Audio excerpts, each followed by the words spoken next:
बिस्मिल्लाहिर्रहमानिर्रहीम। अस्सलाम वालेकुम। Welcome to cooking streak. आज मैं आपके साथ बीफ मसाला बोटी की रेसिपी शेयर कर रही हूँ।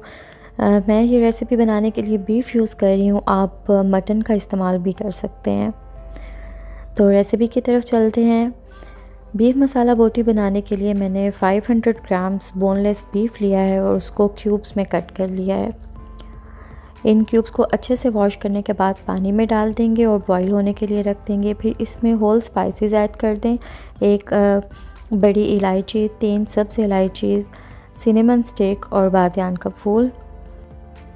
थोड़ा सा नमक और हल्दी भी शामिल कर देंगे और इसको उस वक्त तक कुक कर लेंगे जब तक ये 90% डन हो जाए। आप इसे 10 मिनट्स तक प्रेशर कुकर में भी कुक कर सकते हैं। इसके बाद हम थोड़ा सा ऑयल लेंगे और उसमें 2 मीडियम साइज़ के अनियन चॉप करके ऐड कर देंगे।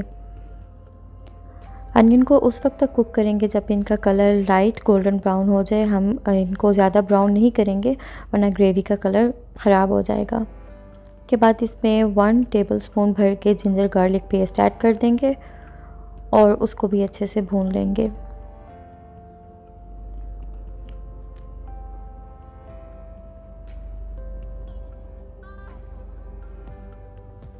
के बाद इसमें स्पाइसेस ऐड करेंगे। थोड़ा सा सॉल्ट ऐड करेंगे क्योंकि सॉल्ट हम पहले से ऐड कर चुके हैं बॉईल करते हुए मीट को। इसके बाद रेड चिली पाउडर, हल्दी, खुश्क धनिया पाउडर, ज़ीरा पाउडर, ये स्पाइसेस ऐड करके इनकी अच्छे से भुनाई कर लेंगे।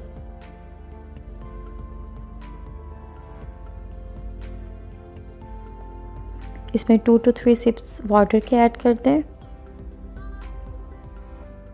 और फिर इसके बाद इसमें हम मीट ऐड कर देंगे जो हम पहले से बॉईल कर चुके हैं।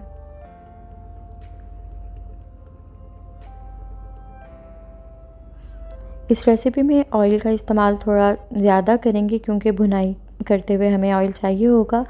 हम ये ऑयल बाद में रिमूव भी कर सकते हैं।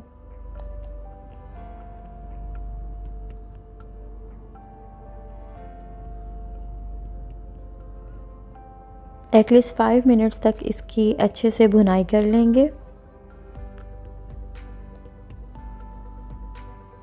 उसके बाद 2 टमाटर लेंगे और उनको ब्लेंड करके उनका पेस्ट बना के इसमें ऐड कर देंगे। टमाटर शामिल करने के बाद भी उस वक्त तक भूनेंगे जब तक टमाटर का पानी खुश्क हो जाए और मसाला जो है वो मीट के ऊपर अच्छे से कोट हो जाए।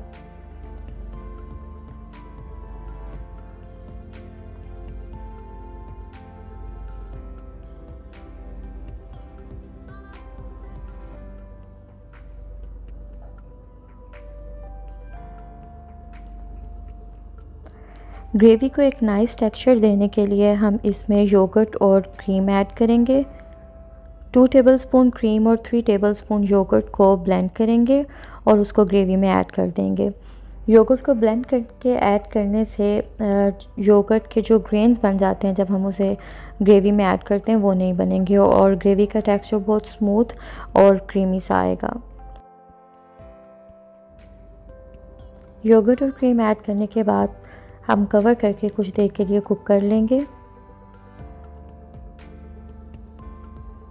आप देख सकते हैं कि हमारी ग्रेवी कितनी अच्छे से तैयार हो चुकी है।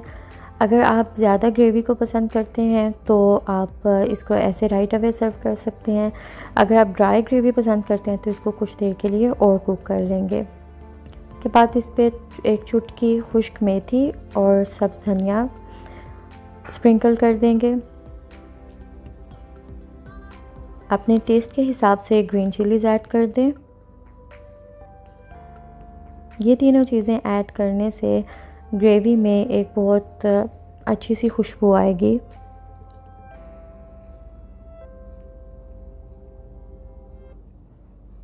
क्रीम ऐड करने के बाद बहुत ज़्यादा ऑयल सरफेस पे आ जाएगा तो आप इसको रिमूव कर सकते हैं और इसको किसी और तरह की ग्रेवीज़ बनाने में आप इस्तेमाल कर सकते हैं। आप देख सकते हैं कि हमारी मज़ेदार सी बीफ मसाला बोटी रेडी हो चुकी है। आप इसको बीफ या मटन दोनों के साथ बना सकते हैं और इसको आप नान के साथ या रोटी के साथ, पराठा या इवन राइस के साथ एंजॉय कर सकते हैं। मैं उम्मीद करती हूँ कि ये रेसिपी आपको बहुत पसंद आई होगी और आप इसको ज़रूर ट्राई करेंगे।